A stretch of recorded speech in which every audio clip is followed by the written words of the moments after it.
¿Cómo les va? Shalom Ubrajá, paz y bendiciones, y contentos de estar con ustedes nuevamente.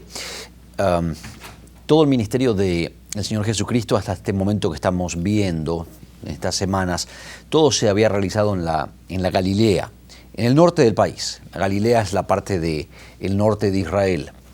En estos capítulos que estamos viendo en Marcos y Mateo, ahora capítulo 10 de Marcos, capítulo 20 de Mateo, el Señor va a descender por primera vez hacia Jerusalén.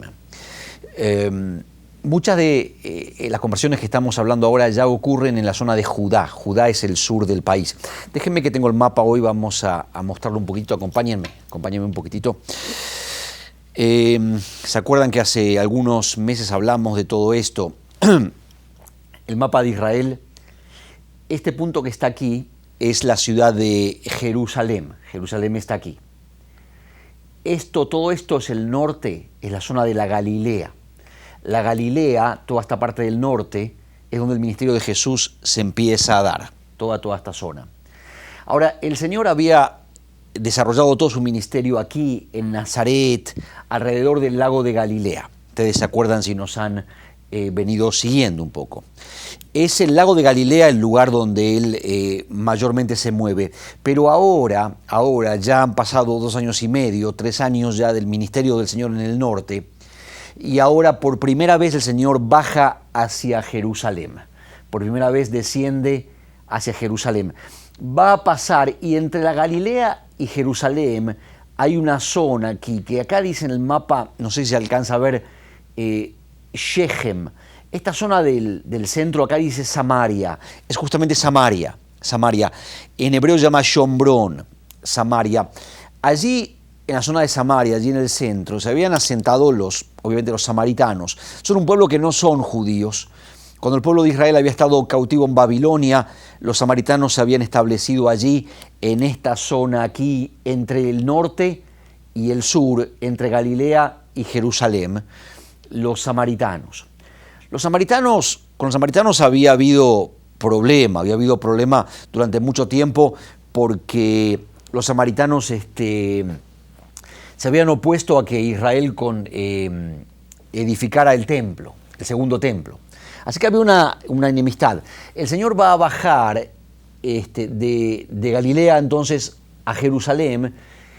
Le manda a 2 de sus discípulos a decirle que hablen con los samaritanos, que el Señor va a pasar, y los samaritanos se oponen, no quieren recibirlo.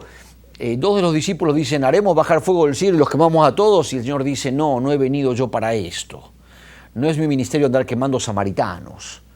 Y entonces lo que va a hacer el Señor es que va a pasar de otro lado del Jordán. El Señor había pasado por Samaria, ustedes se acuerdan, en una ocasión anterior, y había hablado con la mujer samaritana. Está esto en el Evangelio de Juan. Pero ahora el Señor no, dice, y pasa al este del Jordán. Vamos de vuelta, acompáñenme de vuelta al mapa. El Señor no va a bajar por Samaria, no va a cruzar por Samaria ahora. Había cruzado por Samaria anteriormente. Había cruzado por Samaria, había hablado con la mujer samaritana y fue hacia el sur. Pero ahora no. Ahora el Señor lo que va a hacer es pasar del otro lado del Jordán, salir de la tierra en realidad, pasar del otro lado del Jordán, bajar, y va a estar aquí, este es el río Jordán, ¿verdad? Va a estar al este del Jordán durante un tiempo. Y como Josué, igual que Josué, el Señor va a cruzar el Jordán y va a entrar. Y cuando uno cruza el Jordán, aquí no sé si alcanza a ver la cámara, se ve lo que es la ciudad de Jericó. Está el río Jordán, enseguida cuando uno cruza está Jericó y después está Jerusalén. Jericó está en el territorio abajo, es profundo en el territorio. Jerusalén es arriba en montañas. Quiero que entiendan esta parte de la geografía. El Jordán, el río Jordán, el Señor va a venir por afuera del Jordán, por el este del Jordán, se va a quedar aquí un tiempito, va a cruzar, va a entrar en Jericó y después va a subir a Jerusalén. Esta es la ruta que tenemos ahora del Señor, y es importantísimo todo esto porque el Señor en este tiempo ahora es cuando Él viene a Jerusalén para entrar, para morir en Jerusalén. El Señor se queda un tiempo al este, como explicábamos, del Jordán, cruza y entra en Jericó. Y va a ir lenta la entrada a Jerusalén, no va a entrar enseguida en Jerusalén, va a ir bastante lento el Señor. Y lo que yo creo que está haciendo el Señor, no lo conocían más que por ahí de nombre, y no sé cuánto lo conocían en la zona de Jerusalén. Lo conocían en la Galilea. En la Galilea el Señor era bien conocido, pero en la zona esta de Jericó, el Señor va a empezar a hacer algunas sanaciones y la gente lo va a empezar a seguir. Y van a haber algunas enseñanzas que las va a hacer en la zona de Jericó. ¿Se acuerdan cuando estaba hablando de que el hombre y la mujer sean uno? Eso ya es en el sur, ya es en la zona de Jericó. Cuando está hablando el Señor, explicamos programas pasados, cuando el Señor empieza a hablar de que el hombre y la mujer así deben ser uno, como Moisés le dio carta de divorcio, pero el que se divorcia adultera, todo eso es en el sur. También en el sur se acerca este muchacho rico a decirle, Señor, ¿qué haré para heredar la tierra, la vida eterna? Y el Señor habla con ellos, es en la zona del sur, y nos damos cuenta de una cosa, que en la zona de Jericó, allí en el sur, al este del Jordán y después al oeste del Jordán, en la zona de Jericó, el Señor empieza a tener algunos seguidores, lo empiezan a conocer. Empieza a avanzar el Señor hacia Jerusalén. Vamos de vuelta al mapa, acompáñenme una vez más. Fíjense que ahora se empieza a ser conocido el Señor en el sur, en la zona de Jerusalén. Se llama la zona de Judá, todo esto, la zona del sur. Y entonces va a cruzar el Jordán, está en Jericó, va a subir a Jerusalén, pero entre Jericó y Jerusalén hay algunos parajes importantes. Sobre todo hay uno o dos que debemos mencionar en esta zona aquí en el sur. Es muy común, si ustedes van a Israel, que en Jerusalén en invierno hace frío y a veces nieva y hace mucho frío. Y en Jericó siempre hace calor. En Jericó es verano todo el año porque Jerusalén es bien alto y Jericó es una zona baja, aunque quedan a pocos kilómetros unos de otros. Es increíble cuando uno está allí. Yo vivía en Jerusalén y a veces hace un frío tremendo en Jerusalén en invierno, a veces nieva y uno viene, toma la carretera, empieza a bajar, 15 minutos sale uno de Jerusalén, las nubes se abren de repente y es un día de sol, de verano tremendo allí en Jericó y son 20 minutos de carretera y son 20 minutos porque hay que bajar la montaña, pero es cerca, es muy cerca. Ahora, cuando el Señor sale de Jericó, no entra en Jerusalén enseguida, sino, esto es importante, quiero que lo vayan viendo, sino que el Señor va a pasar un tiempo, hay una ciudad entre medio, hay un pueblo entre medio, un pueblo ya casi llegando a Jerusalén, que se llama Betania. Betania y Betpage o Betfagé es en hebreo. Son unas aldeas que están antes de llegar a Jerusalén. En realidad Jerusalén está arriba de montañas, hay un valle. Si ustedes van a Jerusalén hoy en día, van a ver las montañas. Jerusalén está arriba, la ciudad antigua, lo que era el templo, lo que hoy está la mezquita de la cúpula dorada, la mezquita del Domo de la Roca. Eso es todo Jerusalén. Hay un valle, cuando uno sale de allí hay un valle, y ese es el valle, el huerto de Getsemaní está allí en ese valle. Hay un monte enfrente, es una zona de colinas y de valles.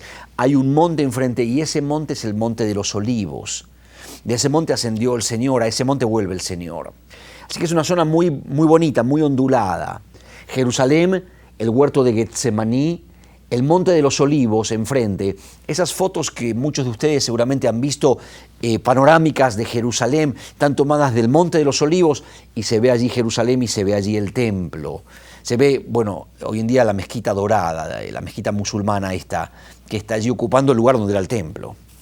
Esa mezquita tenemos que hablar de eso, es una afrenta en los ojos de cualquier judío y de cualquier cristiano también. El templo allí de David estaba allí en Jerusalén, el templo que construyó David. David quería toda su vida construir un templo, ¿se acuerdan? Allí en la parte más alta de Jerusalén. Al final dejó todo armado para que Salomón lo construyera. Bueno, ese templo fue destruido después de Jesús y en ese lugar los musulmanes edificaron una mezquita. Entonces, pero vamos a la historia esta, al pasaje este, porque está Jerusalén, un valle, el huerto de Getsemaní abajo, donde el Señor luchó con la voluntad del Padre, otro monte enfrente, el Monte de los Olivos, y del otro lado, del Monte de los Olivos, ahí está Betania.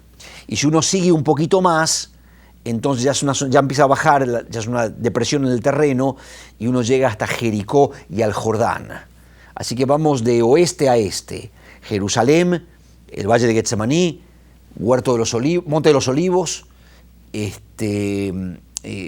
bajando ya está del otro lado Betania y Bet-Peich o Bet-Fagé en hebreo, pero Betania es importante, ahora vamos a ver por qué. Y uno sigue, está Jericó, el Jordán, y ya no es afuera de la tierra prometida, de donde entró el pueblo. Esta es la geografía de Israel del sur. El Señor había nacido allí, era de la zona del sur, era de Belén, de Judá, era de la zona hasta del sur, pero todo su ministerio lo había desarrollado en el norte, en la Galilea. ¿Se acuerdan que al principio de estos estudios hablamos bastante de todo esto? Ahora, el Señor viene entrando, cruza el Jordán, está en Jericó. En Jericó, decíamos algo en el programa de ayer, en Jericó el Señor sana a un ciego. Bueno, en el capítulo de Marcos, esto se usa a veces para atacar al Evangelio, pero el capítulo de Marcos, en el Evangelio de Marcos, dice que sanó a un ciego Bartimeo. En el Evangelio de Mateo dice que había 2 ciegos allí. Estos textos fueron escritos años después y es posible que se lo acordaran diferente y diferentes testigos oculares hablaban de un ciego, de 2 ciegos. No, los enemigos del Evangelio han usado siempre este pasaje que sanó a un ciego Bartimeo, no eran 2 ciegos, para atacar el Evangelio siempre. Los musulmanes siempre han tomado este tipo de pasajes para decir el Nuevo Testamento hay contradicción. No hay contradicción en el Nuevo Testamento. Lo que pasa es que el Señor va a usar. Lo que pasa es que cuando estaba ocurriendo estos acontecimientos, eran muy rápidos, estaban pasando todas las cosas, ni se daban cuenta ellos lo que estaba ocurriendo. Y 40 años después, cuando escriben todo esto, los discípulos empiezan a buscar testigos oculares, gente que estuvo allí, que se lo acuerda, y empiezan a recopilar toda la historia. Y el Señor lo usó de esta manera, lo hizo de esta manera, porque el Señor en el Antiguo Testamento habló a través de profetas directamente. El Nuevo Testamento son testigos oculares. Los evangelios, toda esta parte es diferente, el Señor se revela de una manera diferente. El Señor usa ahora en el Nuevo Testamento gente que vio, que se acuerda, que no sabemos quiénes son los testigos oculares, gente que estuvieron allí, que lo cuentan. Y el Señor se mueve ahora, no a través de ángeles, no a través de profetas, sino a través de testigos oculares, gente que lo vio. Esto quiere decir que esta historia es verdadera, que esto ocurrió, que hay gente que se lo vio, que se lo acuerda, y es lógico que se lo acuerden de forma diferente. Si uno estaría inventando una religión, uno nunca pondría diferencias. Justamente el hecho de que haya diferencias prueba de que hubo gente que sí estuvo allí, que se lo acuerda y que está haciendo memoria de lo que ocurrió. Y de que el Señor se manifiesta a través de hombres en el Nuevo Testamento.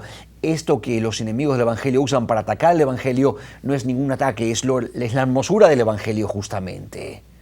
Mira, estamos en la iglesia, va a aparecer de tiempo en tiempo nuestro website. Muchos me llaman y me preguntan de mi iglesia. Los invito todos los sábados a la mañana allí. Si quieren saber cómo llegar, va a aparecer allí, está apareciendo, estoy mirando en la pantalla, myshalom.org.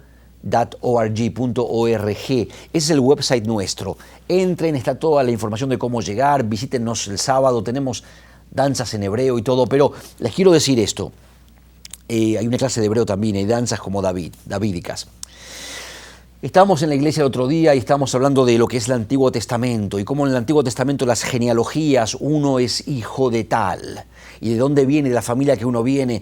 Y de repente yo tenía que predicar ese día, tenía que hablar un poco estoy enseñando Marcos, hablé de Marcos, cuando el Señor en Marcos, ya no me acuerdo el pasaje, Marcos 9, 8 creo que es, el Señor llama a los apóstoles y dice que los llamó a ellos y dice que entonces, a ver si por ahí me puedo encontrar el pasaje, y dice que los llamó y da el nombre de ellos y aparece Bartolomeo y aparece Alfeo, hijo de Tadeo, y aparecen nombres, miren, no estoy preparado, acá está el pasaje, dice, aparece Felipe, y aparece Bartolomé, y aparece Mateo, y aparece Tomás, y Santiago, y Alfeo, y Tadeo, y Simón el Celote. ¿Quiénes son estos?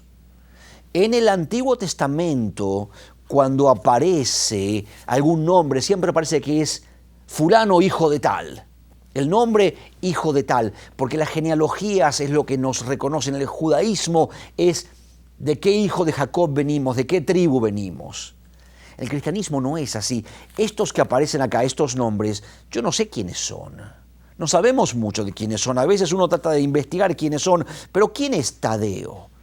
¿Y quién fue Alfeo? ¿Y quién es Simón el celote? Bueno, sabemos que es un celote, pero si diría Simón nada más. Lo que pasa es que en el Nuevo Testamento no importa el pasado de la persona, importa que la persona recibió al Señor como su Salvador y ahora camina con Él. En el Antiguo Testamento es toda la genealogía. En la iglesia, en el Nuevo Testamento, nos encontramos con todos personas que no son nadie en su pasado, no sabemos quiénes son. Pablo dice incluso, no me importa quiénes hayan sido en otra época, el Señor los llamó. No sabemos el pasado de ellos, pero sabemos el futuro de ellos. Por haber decidido servir al Señor, ellos estarán en la gloria por la eternidad. Van a vivir con nosotros en el cielo. Y esta es la gran diferencia. En el Antiguo Testamento siempre la genealogía. El Nuevo Testamento empieza con la genealogía de Jesús. ¿Sabes que las genealogías se guardaban en el templo? Jesús muere, el templo es destruido, las genealogías se perdieron, ya no se sabe más, ningún judío sabe más ahora de qué tribu viene. Solo aquellos que llaman Levi o Cohen dicen que son de la tribu de Levi. Yo no sé de qué tribu viene mi familia. Ahora, en el Antiguo Testamento siempre las genealogías. En el Nuevo Testamento aparecen nombres de gente sin apellidos, sin genealogía, sin familia, porque son don nadie, lo llamamos así, son don nadie, pero son los padres de la iglesia. En algún momento habíamos hablado de esto cuando el sábado pasado estuve predicando de esto. Son los padres de la iglesia, son la cabeza de la iglesia y no sabemos quiénes son sus familias, porque el Nuevo Testamento es gente de todas partes, de toda nación, no importa cuál haya sido su pasado, su pedigree, no importa nada de eso, lo que importa es que han llegado a una decisión por recibir a Jesús como su Salvador y ahora conocemos su futuro. La iglesia tuvo mucho problema con esto en la historia de la iglesia, porque muchas veces la iglesia, al enfatizar en el bautismo de los niños, la iglesia tradicional, a través de los siglos, en bautizar a los chicos, les ponía quiénes eran los padres y los bautizaban, y el padre llevaba el nombre del hijo, y entonces de esa manera se crea como una genealogía. La iglesia no es la genealogía. No importa quiénes sean mis padres, si yo no recibo a Jesús como mi Salvador, mi padre puede ser un tremendo predicador, yo no voy a estar en el cielo. Importa mi decisión por Jesús, importa mi futuro, no mi pasado. En el pueblo judío es al revés, pero en el Nuevo Testamento empezamos de esta manera y llama la atención para un judío como yo que lee todo esto, que de repente aparecen en el Nuevo Testamento nombres sin apellidos, sin genealogías. Es la iglesia. Y esta misma iglesia, es una diferencia muy grande entre el Antiguo y el Nuevo Testamento. Y otra diferencia muy importante es esta, que veníamos hablando. En el Antiguo Testamento, el Señor se manifiesta a través de profetas que dicen, así dice el Señor. ¿Había falsos? Sí, pero también había profetas verdaderos, tremendos hombres como Elías, como Jeremías, como Isaías. Los evangelios es diferente. En los evangelios son testigos oculares, gente que lo vio y que lo cuenta como se lo acuerda, y que como son seres humanos y como realmente esto ocurrió, entonces se lo acuerdan de forma diferente. Se acuerdan diferentes detalles. Nos pasaría a nosotros. Pero lo acordaríamos de forma diferente. Si estuviste en la reunión de agradecimiento el otro día allí en la iglesia Grace, y si dentro de 30 años viene alguien y te pregunta, ¿qué pasó en esa reunión? Cuénteme que hubo una gloria tan especial. Y si lo cuentas tú o si lo cuenta tu hermano, se lo van a acordar diferente.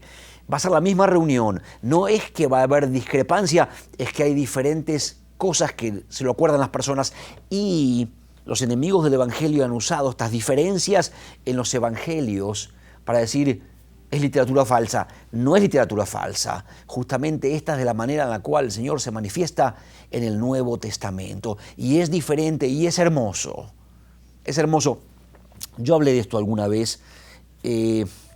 Cuando yo me entregué al Señor, mi padre me dio un libro y y yo lo empecé a leer, y de un autor judío, y justamente lo que era un libro que me dio mucha tristeza, porque lo que hablaba era la diferencia entre los tres evangelios sinópticos, Mateo, Marcos y Lucas, atacando el evangelio. No entienden nada, el evangelio es así, son testigos oculares, son personas que no son nadie, pero que estuvieron en la presencia del Señor, y que se lo acuerdan, y ahora lo están poniendo todo por escrito. Bueno, tengo que seguir adelante, porque el Señor Jesús allí bajó al sur del país, cruzó, y en Jericó, el Señor allí va a sanar a uno o a dos. Lo cierto es que la lectura que es importante es que este ciego que el Señor sana allí en Jericó, está pasando el Señor, está yendo hacia Jerusalén. ¿Se acuerdan de vuelta al mapa? Déjenme ir al mapa otra vez, acompáñenme. El Señor está entrando en la tierra, ¿sí? Está aquí el Señor, está entrando en la tierra, cruza el Jordán, está en Jericó, viene camino hacia Jerusalén. Hay un ciego allí, y el ciego le dicen, está pasando Jesús, y empieza a gritar el ciego, Jesús, hijo de David, ten misericordia de mí. Todo el mundo dice que se calle la boca, dice, ya basta de gritar, Jesús, hijo de David, ten misericordia de mí. Pero esto... Y el Señor se da vuelta y le dice, sí, ¿qué quieres que te haga? Que recobre la vista, y el Señor lo sana. ¿Y sabes qué es lo tremendo de esto? Hijo de David, la expresión hijo de David no es un nombre nada más, es un título mesiánico, es una promesa, está en el sur ahora. Y un ciego en el sur, allí yendo hacia Jerusalén, ¿se acuerda de la promesa? Jesús, el hijo de David, de la casa de David, el Señor había prometido que un hijo de David iba a ser rey en Jerusalén por siempre. Y el Señor está caminando hacia Jerusalén, y este hombre lo llama por su título mesiánico, Jesús, hijo de David. Y el Señor se da vuelta, atiende a ese título, y dice, sí, el hijo de David, el rey eterno, el Mesías de Israel, ese soy yo. ¿Qué quieres que te haga? Quiero recuperar la vista. Y el Señor lo sana. Ese hombre ya veía espiritualmente, ahora vio físicamente, y el Señor entonces recibe ese título y avanza hacia Jerusalén. Pero no va a llegar a Jerusalén todavía, mañana vamos a seguir con esto, se me acaba el tiempo. El Señor llega a Betania, y en Betania el Señor se va a quedar un tiempo.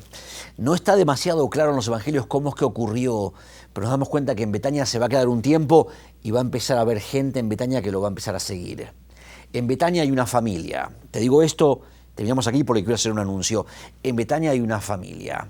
Son dos hermanas y un hermano, María, Marta y Lázaro. Es una gente que lo va a querer mucho a Jesús. Jesús lo va a querer mucho a ellos. Jesús aparentemente va a posar en la casa de ellos y va a quedarse en la casa de estos tres hermanos, María, Marta y Lázaro, un tiempo, y desde allí el Señor entonces va a ir a Jerusalén. Pero ¿sabes qué va a pasar? La próxima semana, la semana de la pasión de Jesús, Jesús aparentemente, yo creo, va a vivir en Betania. Aparentemente va a vivir posiblemente en la casa de María, Marta y Lázaro. Va a ir a Jerusalén durante el día, va a volver a Betania. Va a ir a Jerusalén.